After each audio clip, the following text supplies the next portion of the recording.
सीमा और मोहित दोनों जॉब वाले थे। काफी समय बाद सीमा का ऑफिस ऑफलाइन स्टार्ट हुआ था, इसलिए वो सुबह 9 बजे ही निकल जाती थी और शाम को 7 बजे घर लौटती थी। पर मोहित का ऑफिस ऑनलाइन ही था। वर्क फ्रॉम होम की वजह से मोहित ऐसा नहीं था कि लेट उठे, वो भी सीमा के साथ जल्दी उठकर उसकी काफी हेल्प करवा देता था। कुल मिलाकर उनकी लाइफ छोटी छोटी खुशियों से भरी हुई थी। माय स्वीट स्वीट वाइफ, बेटी तैयार है। अरे आज तो मुझे उठने में बहुत देर हो गई, 7 बज गए। मोहित, तुम मेरा कितना ख्याल रखते हो। मैं बहुत लकी हूँ कि मुझे तुम जैसा हस्बैंड मिला जो मुझे इतना प्यार करता है, मेरा इतना ख्याल रखता है। अरे लकी तो मैं हूँ जो तुम मुझे मिली। तुम भी तो कितनी मेहनत करती हो और तुम भी मेरा बहुत ख्याल रखती हो। चाय तो तुमने बहुत टेस्टी बनाई है। अच्छा, मैं जल्दी से किचन में जाकर तुम्हारा और अपना नाश्ता बनाकर पैक कर लेती हूँ। और हाँ, ऐसा मत करना कि ऑफिस मीटिंग में लग जाओ और खाना टाइम पर ना खाओ। हाँ, खा लूंगा, टेंशन मत लो। चलो मैं तुम्हारे साथ थोड़ी हेल्प करवाता हूँ। इस तरह सीमा और मोहित की लाइफ मिलजुल कर बीत रही थी। दोनों एक दूसरे के बारे में बहुत सोचते थे और एक दूसरे की बहुत परवाह करते थे। एक दिन सीमा के ऑफिस जाने के बाद मोहित जैसे ही अपने दरवाजा बंद करने लगा तभी, जी नमस्ते, मेरा नाम शालिनी है। मैं अपनी मम्मी के साथ 2 दिन पहले ही यहाँ आपके पड़ोस में रहने आई हूँ। मुझे यहाँ का मार्केट नहीं पता, घर में चीनी खत्म हो गई थी। अगर मुझे थोड़ी सी चीनी मिल जाती तो। ओह क्यों नहीं, प्लीज वेलकम। आप बैठिए, मैं किचन से लेकर आता हूँ। Thank you so much. आप भी यहाँ अकेले रहते हैं क्या? नहीं, मैं और मेरी वाइफ रहते हैं। वो अभी ऑफिस गई है। मेरा वर्क फ्रॉम होम है, इसलिए मैं घर से ही काम करता हूँ। अच्छा, एक बार फिर से बहुत बहुत शुक्रिया। कोई बात नहीं, अगर किसी और चीज की जरूरत हो तो आप मुझे बता दीजिएगा। वैसे मार्केट पीछे कॉलोनी के बाहर निकलते ही है, वहाँ आपको शॉप्स पर सब कुछ मिल जाएगा। ओह थैंक यू, आप जैसे इतने अच्छे पड़ोसी हैं, फिर तो हमें कोई परेशानी ही नहीं होगी। अगले दिन जब सीमा ऑफिस के लिए निकली तो शालिनी ने देखा मोहित घर लॉक करके कहीं जा रहा है। नमस्ते मोहित जी, आप कहीं जा रहे हैं क्या? जी, वो मैं पीछे मार्केट से कुछ सामान लेने जा रहा था, सोचा थोड़ी वॉक हो जाएगी। अच्छा मार्केट, वैसे मैं भी मार्केट ही जा रही हूँ, चलिए ना साथ ही चलते हैं। ओके। अब तो शालिनी अक्सर ही किसी न किसी बहाने मोहित से मिलने आने लगी। एक दिन, जी कहिए, मैंने आपको पहचाना नहीं। अरे ये शालिनी जी हैं, हमारे पड़ोस में 1 महीना पहले ही रहने आई हैं। नमस्ते शालिनी जी। नमस्ते मोहित जी। अच्छा, मैंने अगर सही पहचाना तो आप सीमा जी हैं, मोहित जी की पत्नी। जी बिल्कुल सही पहचाना। आइए ना, प्लीज अंदर आइए। आपके पति बहुत ही अच्छे हैं, हमेशा मेरी मदद करते हैं। मैं तो सचमुच सोच रही थी कि नई जगह जाऊंगी तो बड़ी परेशानी होगी, पर मोहित जी ने तो मेरा बहुत साथ दिया। वैसे आज आपकी छुट्टी है क्या? नहीं, छुट्टी तो नहीं है, पर मैंने आज छुट्टी ली हुई है। वो क्या है ना, आज हमारी शादी की सालगिरह है, तो मोहित और मैं एक साथ समय बिताना चाहते थे। अच्छा, शादी की सालगिरह बहुत मुबारक हो। एक काम कीजिए, आज आप और मोहित जी मेरे घर आइए, मैं आपके लिए अच्छा सा डिनर रेडी करूंगी। मम्मी भी आपसे मिलकर बहुत खुश होंगी। पर अरे आप भी तो हमारे लिए इतना कुछ करते हैं। चलिए पक्का हुआ, आज रात का खाना आप मेरे घर खाएंगे। अच्छा चलती हूँ, रात के लिए आपके खाने की तैयारी भी करनी है। शालिनी घर चली जाती है, पर सीमा गुस्से में थी। ऐसे थोड़ी होता है, हम दोनों घूमने जाने वाले थे और मुझे सही नहीं लग रहा, तुम इस शालिनी से दूर रहना। क्या बात है, चेहरे पर जलन साफ दिखाई दे रही है। चलो कोई बात नहीं, वो इतने प्यार से बुला गई है तो आज हम उनके घर ही डिनर कर लेंगे। ना चाहते हुए भी सीमा को मोहित के साथ शालिनी के घर डिनर पर जाना पड़ता है। उस रात शालिनी और उसकी माँ मोहित के साथ खूब बातें करती हैं, मानो वो कितने समय से मोहित को जानती हो। सीमा सब कुछ देख रही थी, पर वो उस समय चुप रही। आंटी जी, आपके हाथ की मेथी आलू खाकर तो मजा ही आ गया, बहुत बढ़िया डिनर था। तो रोज आ जाया करो बेटा, तुम्हारा अपना ही घर है। मैं एक काम करती हूँ, कल मैं कढ़ी चावल बनाने वाली हूँ, मैं शालिनी के हाथ तुम्हारे लिए भेज दूंगी। और फिर कुछ देर बाद मोहित और सीमा घर आ जाते हैं। अगले दिन सीमा ऑफिस चली जाती है, पीछे से शालिनी कढ़ी चावल देने के लिए आ जाती है। उस समय मोहित नहाकर ही बाहर निकला था, उसने वो ऐसे ही दरवाजा खोल देता है। कौन है? आ रहा हूँ। पता नहीं कौन है, लगातार घंटी बजाता जा रहा है। ओह शालिनी जी, आप सॉरी, मैंने सोचा प्रेस वाला कपड़े लेने आया। मैंने उसे फोन किया था कि प्रेस के कपड़े ले जाएगा। वो मम्मी ने कढ़ी चावल बनाए थे तो वो बोली कि गरम गरम आपको दे आऊं। आप किचन में रख दीजिए, मैं बस 2 मिनट में आता हूँ। क्या मोहित जी, आप बिल्कुल लड़कियों की तरह शर्मा रहे हैं। आप थोड़ा सा खाकर बताइए तो कैसे बने। अरे खाइए ना प्लीज। शालिनी जबरदस्ती मोहित के मुंह में कढ़ी चावल खिला देती है। मोहित शालिनी को बहुत रोकने की कोशिश करता है, पर शालिनी थी कि जिद पर अड़ी हुई थी। जबरदस्ती मोहित को कढ़ी चावल खाने पड़ते हैं। शाम को 7 बजे सीमा घर पहुँचती है, तभी मोहित की आँख खुलती है। उसका सिर दर्द से चकरा रहा था, पर तब तक बहुत देर हो चुकी थी। घर का दरवाजा शालिनी खोलती है। शालिनी को सामने देखकर सीमा हक्की बक्की रह जाती है। शालिनी चुपचाप वहाँ से चली जाती है, पर उसके जाने के बाद सीमा और मोहित की जिंदगी में तूफान आ जाता है। सीमा, मेरी बात का विश्वास करो, ऐसा कुछ नहीं हुआ हम दोनों के बीच में। सीमा, मैं तुम्हें कैसे समझाऊं, ये सब शालिनी की चाल है, उसने मुझे फंसाया है। वो मेरे लिए कढ़ी चावल लेकर आई थी, मैंने उसे बहुत रोका, पर वो मेरी बात मान ही नहीं रही थी। उसके बाद मुझे नहीं पता कि क्या हुआ, मैं बिस्तर में था और शालिनी मेरे बराबर में, मुझे कुछ भी याद नहीं है। सीमा प्लीज मेरी बात का विश्वास करो। मुझे कुछ नहीं सुनना मोहित, मेरे सामने से हटो। मैं इस घर में नहीं रहूंगी। मैं मम्मी के घर जा रही हूँ और मुझे फोन करने की कोशिश भी मत करना। मोहित ने सीमा को समझाने की बहुत कोशिश की, पर सीमा ने उसकी बात पर यकीन ही नहीं किया। वो अपनी मम्मी के घर रहने चली गई। पीछे से शालिनी मोहित के पास आती है, पर मोहित उसे घर से निकाल देता है। शालिनी, यहाँ से चली जाओ, वरना पुलिस को बुलाते देर नहीं लगेगी। आज तुम्हारे कारण ही मेरा घर बर्बाद हुआ है। मुझे तुम्हारी एक नहीं सुननी। अरे नाराज क्यों होते हो? मैं तो तुम्हें बस ये फोटोज दिखाने आई थी जो मेरी और तुम्हारी उस दिन बेड वाली थी। अब जल्दी से पैसे दे, वरना मेरी बेटी तेरे फोटो सोशल मीडिया पर डाल देगी। फिर तू न घर का रहेगा न घाट का। इसका मतलब तुम दोनों ने मिलकर मुझे फंसाया। मोहित के पास कोई और चारा नहीं था। वो कुछ पैसे शालिनी के हाथ पर रखता है। अब तो शालिनी ने उसे ब्लैकमेल करना भी शुरू कर दिया था। सीमा मोहित का फोन नहीं उठाती थी। मोहित ने सीमा से कई बार मिलने की कोशिश की, पर सीमा ने उससे मिलने से मना कर दिया। मोहित बहुत परेशान रहने लगा था। शालिनी और उसकी माँ मिलकर उसे ब्लैकमेल कर रही थी। फिर एक दिन सीमा के सामने शालिनी की सच्चाई आ जाती है। वो उसे बाजार में एक आदमी से बात करते सुन लेती है, जिसमें शालिनी उस आदमी को उस नशे की दवाई के पैसे दे रही थी, जो दवाई उसने कढ़ी चावल में मिलाई थी। सीमा मोहित को फोन मिलाती है और सब कुछ प्लान करके वो पुलिस को लेकर शालिनी के घर पहुंचती है। शालिनी और उसकी माँ घर छोड़कर भागने वाली थी, तभी वो पुलिस की पकड़ में आ जाती है। हमें छोड़ दीजिए इंस्पेक्टर साहब। शालिनी, अब तुम अपना गुनाह नहीं छुपा सकती। पुलिस ने उस आदमी को पकड़ लिया है जिसने तुम्हें नशीली दवा बेची थी। मैडम, अब चुपचाप दोनों हमारे साथ पुलिस स्टेशन चलो। पुलिस शालिनी और उसकी माँ को पकड़ कर ले जाती है। आई एम सॉरी मोहित, मुझे तुम पर विश्वास करना चाहिए था।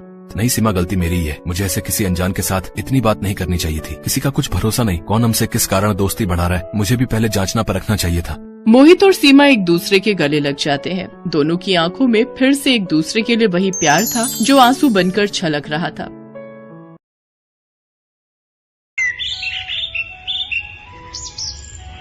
श्यामपुर में औरतों के लिए सिर्फ एक ही दर्जी की दुकान थी। उसका मालिक राजू बहुत ही बदमाश किस्म का आदमी था।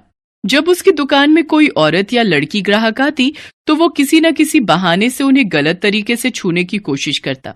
अरे क्या भाभी जी, आप जो ये सूट लेकर आई हैं, ये तो थोड़ी पुरानी है ना, और आप कह रही हैं कि इसी नाप का सूट बना दो। ऐसे थोड़ी होता है। देखिए, इतने महीनों में आपकी कमर या आपका साइज कुछ तो बड़ा होगा। अगर मैं पुरानी नाप से ही ये वाली सूट बना दूंगा तो फिर फिटिंग सही नहीं होगी ना। अच्छा ठीक है, फिर ले लो नाप। महिला के इतना कहने पर ही राजू की आंखों में चमक आ जाती। अपने गले में पड़े इंच टेप से वो नाप लेने लगता है। हाँ भाभी जी, जरा सा सामने आइए। हाँ हाँ हाँ, ठीक है ठीक है, जरा कमर की नाप ले लूं। उसके बाद तो वो लगभग आधे घंटे नाप लेने में ही लगा देता। और अगर कोई उससे कहता कि अरे राजू मास्टर जी, कितनी देर से नाप ले रहे हो, शाम तक नाप ही लोगे क्या? देखिए भाभी जी, मेरा नाम है राजू मास्टर। मैं अपने काम से कोई समझौता नहीं करता। हाँ, ठीक से नाप लूंगा तभी तो मस्त सूट बना पाऊंगा ना। अब उसकी इस बात पर कोई क्या ही उसे बोलता। बहरहाल औरत के जाने के बाद वो उस औरत के ख्याल में खो जाता। और क्या मस्त फिगर थी भाभी जी की। ओहो, इसके आगे तो सारी हीरोइनें फेल हैं यार। वाह ऊपर वाले, क्या किस्मत बनाई है तुमने मेरी। जरूर मैंने पिछले जन्म में कोई अच्छे कर्म किए होंगे जो आपने मुझे दर्जी बनाया। हे भगवान, बस एक ही प्रार्थना है कि अगले जन्म मोहे दर्जी ही कीजो, ताकि मैं अलग अलग और खूबसूरत औरतों के नाप ले सकूं। राजू टेलर अपने काम की आड़ में औरतों के साथ छेड़छाड़ किया करता था। अब उसका प्रोफेशन ही ऐसा था कि लोगों को ज्यादा कुछ पता नहीं लगता। श्यामपुर में ही विनीता नाम की एक रिटायर्ड टीचर अपनी बेटी सिम्मी और बेटे विकास के साथ रहा करती थी। विकास की अभी कुछ दिनों पहले ही शर्मिला नाम की लड़की से शादी हुई थी। शर्मिला बहुत ही भोली लड़की थी। एक बार की बात है, सुबह का समय था। शर्मिला माथे पर घूंघट लिए अपनी सास के पास चाय लेकर गई। ये लीजिए माँ जी, आपकी चाय अदरक वाली। ये कहकर उसने चाय अपनी सास को दी। विनीता ने चाय ले ली तो शर्मिला वहां से जाने लगी। बहू, एक मिनट रुको, मुझे तुमसे कुछ बात करनी है। मुझसे कोई बात हो गई क्या माँ जी? अब चाय तो ठीक है ना? अरे तू इतना डरती क्यों है? मैं तेरी सास हूँ, कोई राक्षस थोड़ी ही हूँ जो तुझे खा जाऊंगी। और जहाँ तक रही चाय की बात, तो वो तो मैंने अभी तक पी ही नहीं है। ये कहकर उसने चाय की प्याली उठाई और चाय पीने लगी। चाय पीते ही, वाह बहुत ही अच्छी चाय है, बिल्कुल तुम्हारी जैसी। अरे बहू, तुम खड़ी क्यों हो? तुम्हें कहा है ना मैंने बैठने के लिए, बैठो। अब जी माँ जी, कहिए आप मुझसे क्या बातें करना चाहती थी? तब शर्मिला की सास ने उससे कहा, शर्मिला बहू, तेरी शादी को लगभग 1.5 महीने हो गए। तू कब तक ये साड़ी और घूंघट में रहेगी? मैं समझी नहीं माँ जी। बहू, अब हमारी पीढ़ी की तो तुम हो नहीं कि घूंघट और साड़ी में ही हमेशा रहो। तुम आज की पीढ़ी हो तुम सलवार सूट पहन सकती हो घर में, मैं कुछ नहीं बोलूंगी तुमको। पर माँ जी, मैं तो सलवार सूट लेकर आई ही नहीं, मुझे लगा कि शादी के बाद साड़ी में ही रहना होगा। भला ऐसा भी होता है क्या? उसके बाद विनीता ने अपनी बेटी सिम्मी को आवाज लगाई, सिम्मी, सिम्मी। सिम्मी उस समय कॉलेज जाने के लिए तैयार हो रही थी। माँ की पुकार सुनकर वो बाहर आई। हाँ मम्मी, क्या कह रही हो? कहीं जा रही हो क्या? क्या मम्मी, इस समय मैं कॉलेज जाती हूँ ना, पर आज तो संडे है ना, विनीता ने कैलेंडर की ओर देखते हुए कहा। तब सिम्मी कैलेंडर के पास गई और उसे पलटते हुए कहा, मम्मी, जनवरी खत्म हो गया है, ये फरवरी है, फरवरी, और आज शनिवार है। ओह, मैंने तो ध्यान ही नहीं दिया। अच्छा ये तो बोलो कि तुम मुझे बुला क्यों रही थी? सिम्मी बेटा, वो तुम्हारे पास 3-4 सूट के कपड़े पड़े हैं ना, जो पिछले महीने खरीदे थे। हाँ माँ, है तो। सुनो ना, वो तुम भाभी को दे दो, वो उसे राजू टेलर के पास जाकर सिलवा लेगी। तुम्हारी भाभी के पास एक भी सूट नहीं है। अच्छा माँ, मैं दे देती हूँ। सिम्मी ने सूट के कपड़े अपनी भाभी को दे दिए। सिम्मी कॉलेज चली गई। बहू सुनो, ये लो सूट का कपड़ा, इसे सिलवा लो। यहाँ से थोड़ी दूर पर राजू टेलर्स है, तुम उसके पास चली जाओ। मैं अकेली जाऊं? हाँ बहू, चली जाओ ना। तुम्हें तो पता है ना मेरे घुटनों में कितना दर्द रहता है। अगर तुम्हारे साथ गई तो फिर 1 सप्ताह तक चलना फिरना सब हराम हो जाएगा। शर्मिला सूट का कपड़ा लेकर राजू टेलर्स के पास गई। राजू ने उसे देखा तो, ये कौन देहाती हुस्न की परी आ रही है? घूंघट वूंघट निकाल के, पहले तो इसे कभी नहीं देखा। राजू टेलर शर्मिला को घूर घूर कर देख रहा था। उसे इस तरह घूरता देखकर शर्मिला झेंप गई। तब राजू ने उससे पूछा, कहिए, क्या सेवा करूं मैं आपकी भाभी जी? जी, ये सूट बनवाना है। हाँ हाँ, बना देंगे बना देंगे। वैसे कैसा बनवाना है, पटियाला या नॉर्मल? पटियाला। अरे पटियाला नहीं पता आपको? आजकल वो स्टाइल बहुत चलता है। मैं तो एक्सपर्ट हूँ पटियाला का। मेरे पास दूर दूर से लोग आते हैं पटियाला सूट सिलवाने। उसके बाद राजू टेलर ने शर्मिला को दुकान पर रखे कुछ सैंपल दिखाए। शर्मिला को वो पसंद आ गए। हाँ जी, सही है, ऐसा ही बना दो मेरा। अरे ऐसा क्यों, इससे अच्छा बना देंगे आपका, लेकिन पहले आपको देना होगा। देना होगा? क्या देना होगा? अरे नाप देना होगा, नाप। बिना नाप मैं कैसे बनाऊंगा आपके लिए पटियाला सूट? उसके बाद राजू शर्मिला का नाप लेने लगा। शर्मिला से बातों के क्रम में ही उसे पता लग गया था कि ये बहुत ही भोली टाइप की है, इसलिए उसने मन ही मन सोच लिया था कि आज तो इसका अच्छे से और बहुत देर नाप लूंगा, मजा आ जाएगा।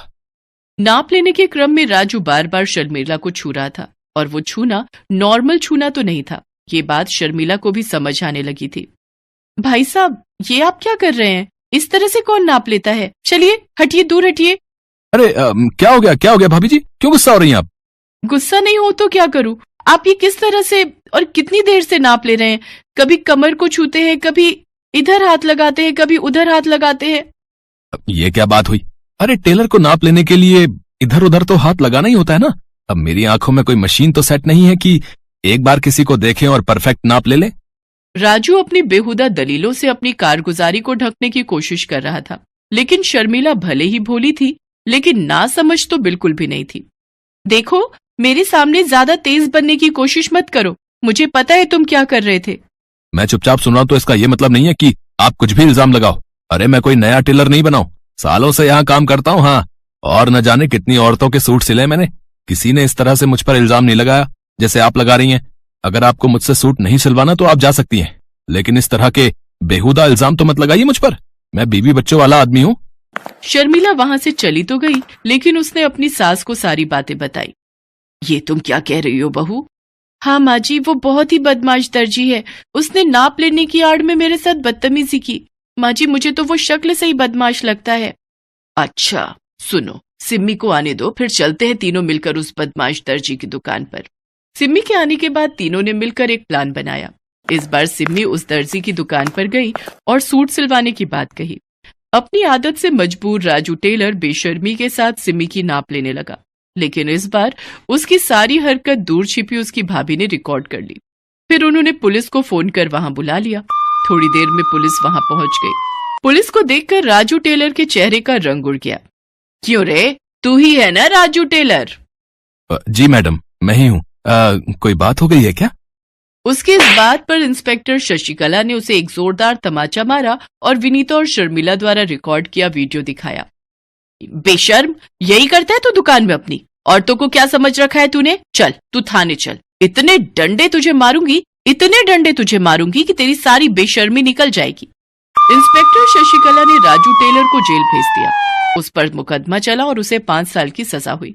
विनीता की बहू शर्मिला भले ही भोली थी, लेकिन उसने गलत के खिलाफ आवाज उठाई। वो चुप नहीं रही। दोस्तों, आप सभी भी गलत के खिलाफ आवाज उठाइए, गलत से लड़िए, चुप नहीं बैठिए।